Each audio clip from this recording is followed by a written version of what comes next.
saya tak akan keluar dari bola sepak. Saya akan continue. Awak nak buat apa? Nak bubar bola sepak dalam negara. Jadi apa yang awak semua ingin saya menghangatkan lagi cerita-cerita bola sepak tanah air? Apa dia? Yang mana satu? Saya tak dengar. Berkenaan dengan komen daripada legenda Dato' Santokh Singh mengatakan Harimau Malaya tiada identiti.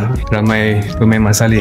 First, saya nak tahu apa identiti kita sebelum ini. Now, saya pun ada soalan. Kenapa kita terlampau selesa dengan kedudukan kita, di mana kita terlalu takut sangat nak belajar dengan orang luar? Apa salah kita belajar? Kejayaan saya pun di JDT pun saya belajar dengan orang luar, negara-negara luar, foreign expertise. Jadi kalau kita nak kata kita ketepikan local coaches, tengok berapa ramai coach sebelah local coaches, young coaches yang ada masa depan, macam coach Nafuzi, Arudin Omar, Aidil dan yang lain-lain. Now, jadi bagi saya tak masuk akal. Dulu pun bukan kita tak pernah ada coach Wegang. Di Johor pun kita ada Michael Urukalo. Jadi benda-benda ni, komen-komen macam ni tak patut keluar lah. Because sekarang ni apabila kita tengah cuba nak ada benda yang baru, patut semua pihak memain peranan untuk memberi sokongan yang lebih positif. Benda pun baru berlalu, takkanlah besok kita nak tengok kejayaan terus. Jadi bagi saya, lain kali sebelum kita buka mulut, kita kena berfikir dengan cara yang lebih rasional. Fakta-fakta dah jelas ada depan mata. Jadi semua benda perlukan masa. Beri masa dan sokongan.